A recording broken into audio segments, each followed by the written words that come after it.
ধীরে ধীরে ক্ষয় হয়ে শিল্পী যায় আনন্দ মধুর সুরভি গানে সকলের কাছে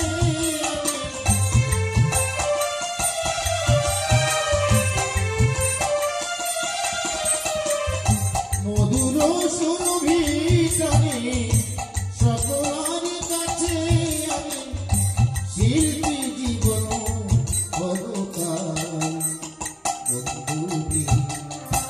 অবশেষ হব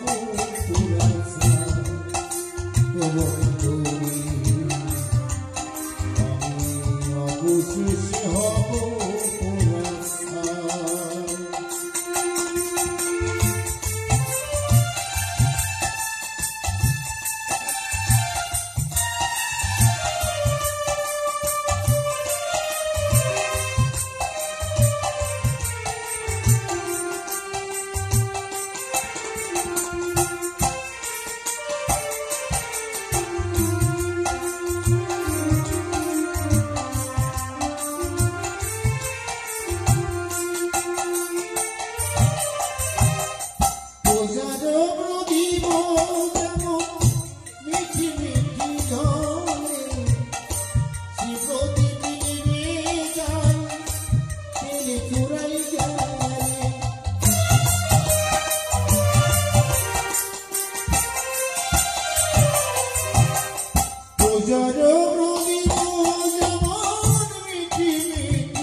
সকলারি আলোকিতে পরিবোধ বসিতে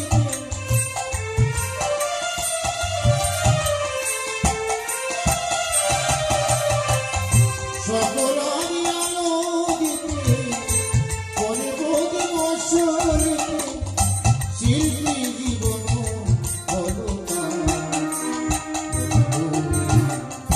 অবশেষ হব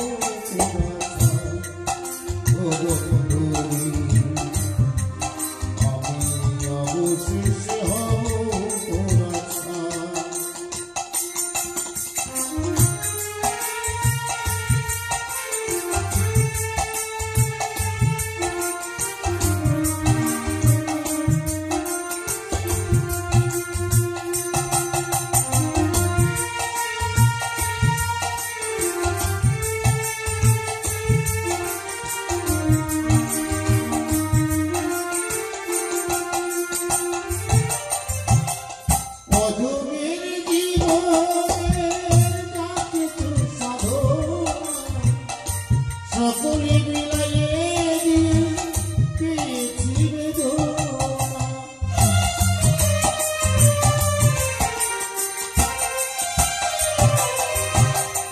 অধমের জীবনের যা কিছু সাধনা সকলে মিলাইয়ে দিয়ে পেয়েছি বেদনা এই জীবনের পরিণাম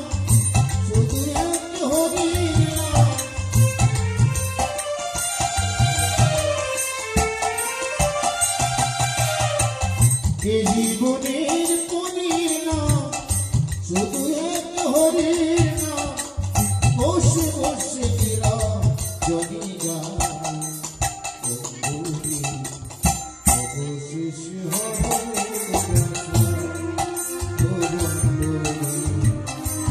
অবশেষ হব শিল্পী জীবন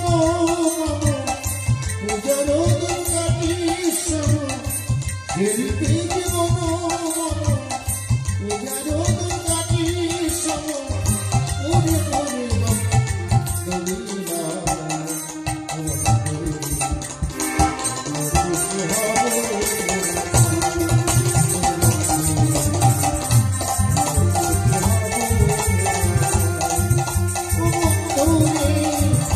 অবশেষ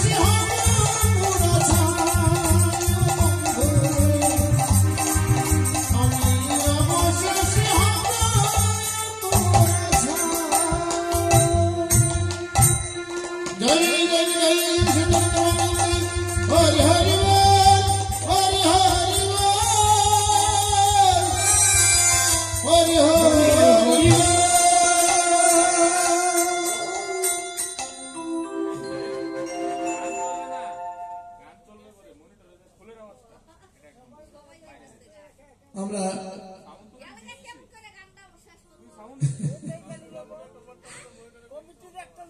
না আমাদের এমনি শেষ করতে হয়, সবার চোখে ঘুম আসে তো এগুলো সবাই চলে যায়। তো যাই হোক, আমাদের এই আসলে এমনি গাইতে হয়, এরকমই গাই আমরা। সহ্য হয় না তো, আসলে কি আমাদের ঘুমাতে ঘুমাতে অভ্যাস হয়ে গেছে না, জীবনের অর্ধেকটা দিন তো ঘুমাতেই যায়, আর বাকি সময়টা কাজকর্ম করতে করতে চলে যায়। তবে আমাদের ভগবানকে ডাকার মতো সময় আর আমরা পাই না। যাই হোক, আমরা এতক্ষণ শ্রীধাম নবদ্বীপে ছিলাম, এবার বৃন্দাবনে যাই। হ্যাঁ, আমাদের কীর্তনের দুটো অংশ, আমরা গৌরলীলা আস্বাদন করলাম, এখন মধুময় বৃন্দাবনে যাই।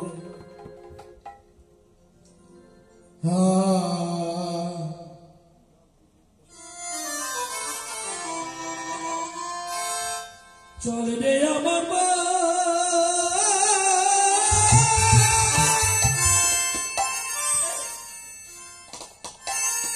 মাধুর বৃন্দাবন,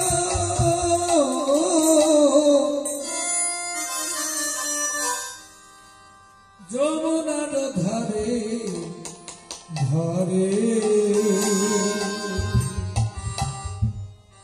আছে তোমারে জীবন, আছে তোমারে জীবন।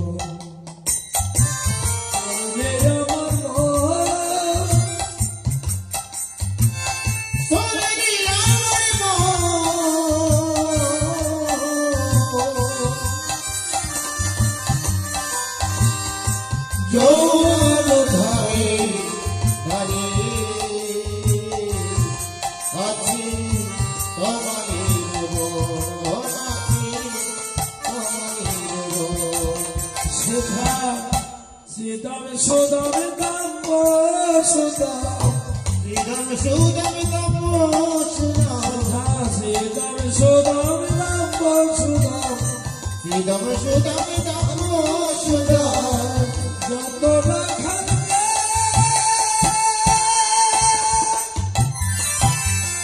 Chale re amar mo, Yamuna ko dhare dhare আছে তোমারে জীবন, আছে তোমারে জীবন। এইবার চলি আমার মন, চলি আমার মন,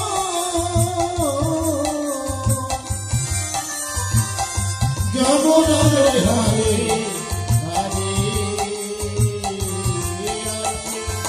তোমারে জীবন।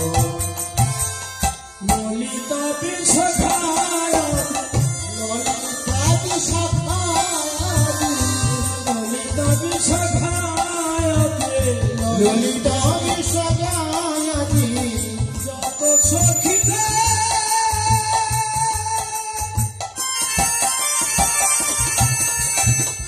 চলে রে আমার মন, যমুনার ধারে ধারে আছে তোমারে জীবন, আছে তোমারে জীবন, আছে তোমারে জীবন। মধুর বৃন্দাবন, যমুনার ধারে আছে তোমারে জীবন, আছে তোমারে জীবন।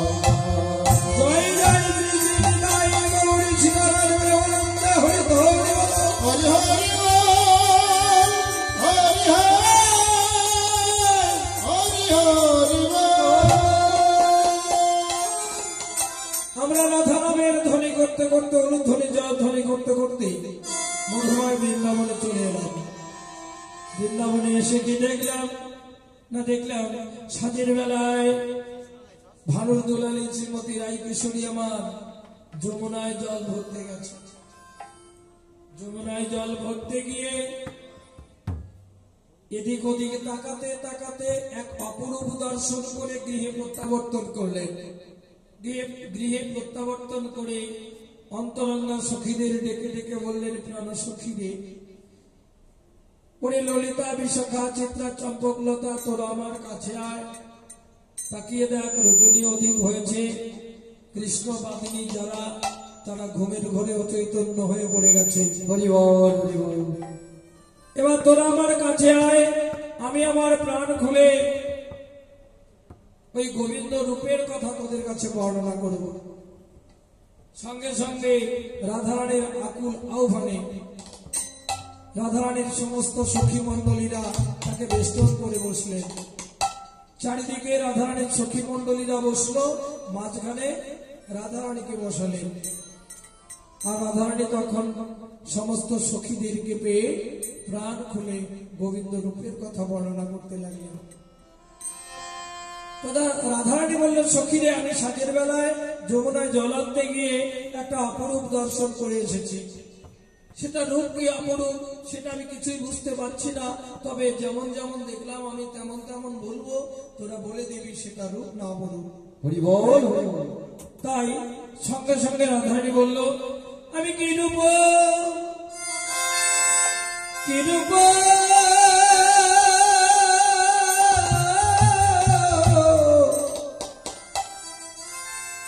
হে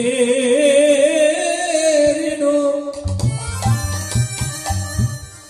হারে ওই না কালিন্দির, ওই না কানন্দির, ওই না কালিন্দির, কালিন্দির, কালিন্দির কুলে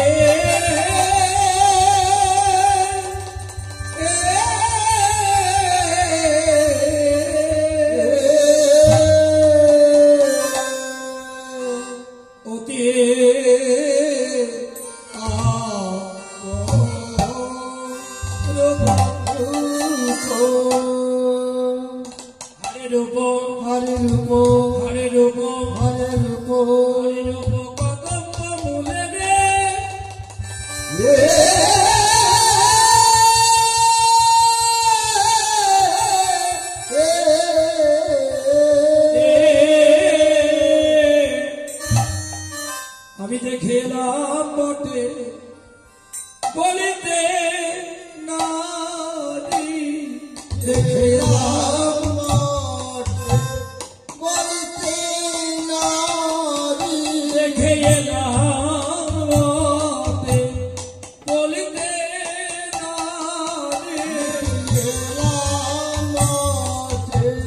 বলিতে নারী, সে রূপে স্বরূপ প্রকাশ করি এলাম বটে বলিতে নারী, রূপে স্বরূপ প্রকাশ করি এলাম বটে বলিতে নারী, সে রূপে স্বরূপ প্রকাশ করি এলাম বটে বলিতে নারী, রূপে স্বরূপ প্রকাশ করি এলাম বটে বলিতে নারী, রূপে স্বরূপ প্রকাশ করি এলাম বটে বলিতে নারী, সে রূপে স্বরূপ প্রকাশ করি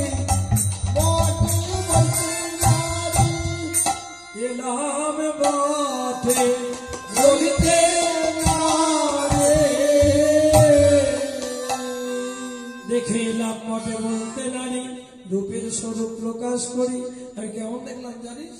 দেখে বাচ্চা চপলা সহিত তাই, রচনা চাপলা সহিত পায়, বাচ্চা চপলা সহিত তাই, রচনা চাপলা সহিত পায়, গঙ্গ রহিত শশাঙ্ক উদয়, রহিত শশাঙ্ক উদয়, গঙ্গ রহিত শশাঙ্ক উদয়,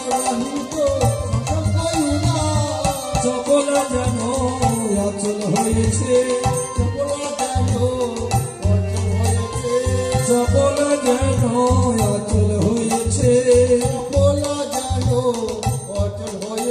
ও সে নব মেঘের সঙ্গ পেয়ে চপলা যেন অচল হয়েছে। চপলা যেন অচল হয়েছে, মেঘের সঙ্গ পেয়ে।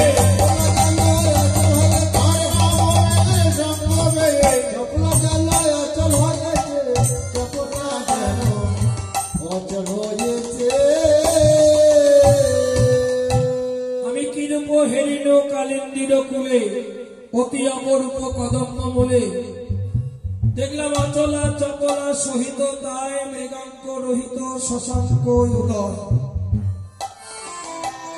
সখিরে আমি ওই যমুনার কোলে কদম্ব বলে একখণ্ড মেঘ দেখেছি, আর মেঘের গায়ে বিদ্যুৎ দেখেছি।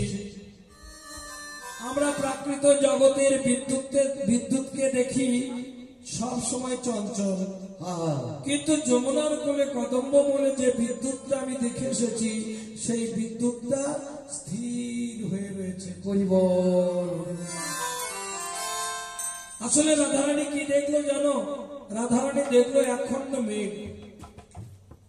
মেঘ কাকে বলেছে না, গোবিন্দের অঙ্গটা কালো, ওই যমুনার কোলে কদম্ব বলে গোবিন্দ রূপটা দর্শন করেছেন, কালো অঙ্গটা দর্শন করে রাধারানী মনে করছে ওটা একখণ্ড মেঘ। আর গোবিন্দের যে অঙ্গ ছটা, সেই অঙ্গ ছটাকে রাধারানী মনে করছে এটা বিদ্যুৎ, আকাশের বিদ্যুৎ। তো আকাশের বিদ্যুৎ তো সবসময় চঞ্চল থাকে, কিন্তু গোবিন্দের অঙ্গের অঙ্গ ছটাটা সেটা স্থির হয়ে রয়েছে। তাই বলল অচলা চপলা সহিত তাই। ওই চপলা যেন অচল হয়েছে, সবসময় যিনি চঞ্চল সে যেন স্থির হয়ে রয়েছে নবমেঘের সঙ্গ পেয়ে। আর মৃগাঙ্ক রহিত শশাঙ্ক উদয়। মৃগাঙ্ক রহিত মানে, মৃগাঙ্ক মানে কলঙ্ক, রহিত মানে শূন্য, আর শশাঙ্ক মানে হলো চাঁদ। প্রাকৃত জগতের চাঁদে কলঙ্ক আছে, কিন্তু রাধারানী বলল আমি যে চাঁদ দেখেছি ওই যমুনার কোলে কদম্ব বলে সে চাঁদে কলঙ্ক নেই। দেখলাম কি জানিস? কলঙ্ক শূন্য চাঁদের উদয়,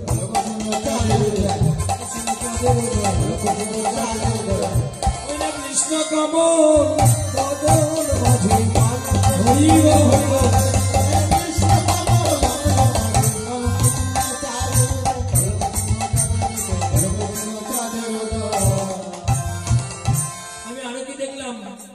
নাচিছে ময়ূরী জলদ পরি, নাচিছে ময়ূরী জলদ পরি, নাচিছে ময়ূরী জলদ পরি, নাচিছে ময়ূরী জলদ পরি। হরি গান যেন চাঁদয়ে ঘেরে, হরি গান যেন চাঁদয়ে ঘেরে, হরি গান যেন চাঁদয়ে ঘেরে, হরি গান যেন চাঁদয়ে ঘেরে।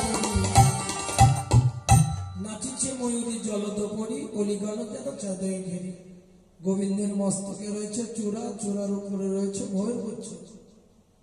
রাধারানী গোবিন্দ অঙ্গটাকে মেঘ ধরেছে, ওই চূড়াটাকে, চূড়ার উপরে যে ময়ূর পুচ্ছটা মৃদুমন্দ পবনে দুলছে, মনে করছে ওই মেঘের উপরে ময়ূর নৃত্য করছে। নাচিছে ময়ূরী জলদ পরি, অলিগণ যেন চাঁদয়ে ঘেরে। চাঁদ ধরেছে কাকে জানো? গোবিন্দের কপালে যে তিলক রয়েছে সেই তিলকটাকে ধরেছে চাঁদ। আর ছোট ছোট বিন্দু যে রয়েছে সেই ছোট ছোট বিন্দুকে ধরেছে অলি মানে ভ্রমর। রাধারানী বলছে মনে হচ্ছে ওই যমুনার কোলে কদম্ব বলে যে চাঁদ উঠেছে, চাঁদকে ঘিরে রয়েছে ভ্রমর গুলো। নাচিছে ময়ূরে জলদ পরি, অলিগণ যেন চাঁদয়ে ঘেরে। আমি আরো কি দেখলাম জানিস? আরো একটি জিনিস দেখেছি, দেখলাম বিকাশ সরোজ মিলিত বিধু, বিকাশ সরোজ মিলিত বিধু, মেঘের গরজে অমিয়া মধু, মেঘের গরজে অমিয়া মধু,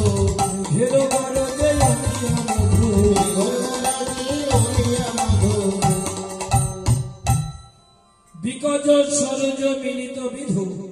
বিকজ মানে প্রস্ফুটিত, সরোজ মানে পদ্ম, বিকশিত পদ্মকুসুম গগনের চাঁদ একত্রে মিলন দেখেছি। আসলে গোবিন্দের মুখমণ্ডল দর্শন করে রাধারানী মনে করছে ওটা মুখমণ্ডল নয়, মনে হচ্ছে বিকশিত একটি পদ্মকুসুম। তাই রাধারানী বলল যে গগনের চাঁদ আর বিকশিত পদ্মকুসুম আমি দেখলাম একত্রে মিলন। গগনের চাঁদ আর সরোবরের পদ্ম যেন একত্রে মিলন হয়েছে। বিকজ সরজ মিলিত বিধু মেঘের গরজে অমিয়া মধু। প্রাকৃত জগতের মেঘ যখন গর্জন করে সেই গর্জন সহ্য হয় না, কানে আমরা আঙ্গুল দিই, তাই না? কিন্তু রাধারানী বলল আমি ওই যমুনার কোলে কদম্ব বলে যে মেঘের গর্জন শুনে এলাম, সেই মেঘের গর্জন শুনে অমৃতের মতো লাগে। তো সেই গর্জন কি জানো? পদকর্তা বলছে রাধারানী তুমি যে মেঘের গর্জন শুনে এসেছো সেটা মেঘের গর্জন নয়, সেটা কি শুনেছো জানো? বংশীধ্বনি মেঘের গর্জন। সুধামধু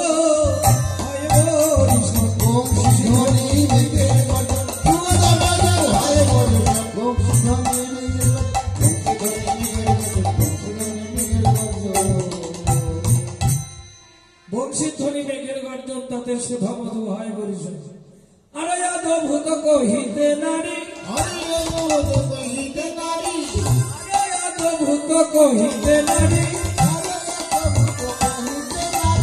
যথা মেঘে তথা নামহে বাড়ি, যথা মেঘে তথা নামহে বাড়ি।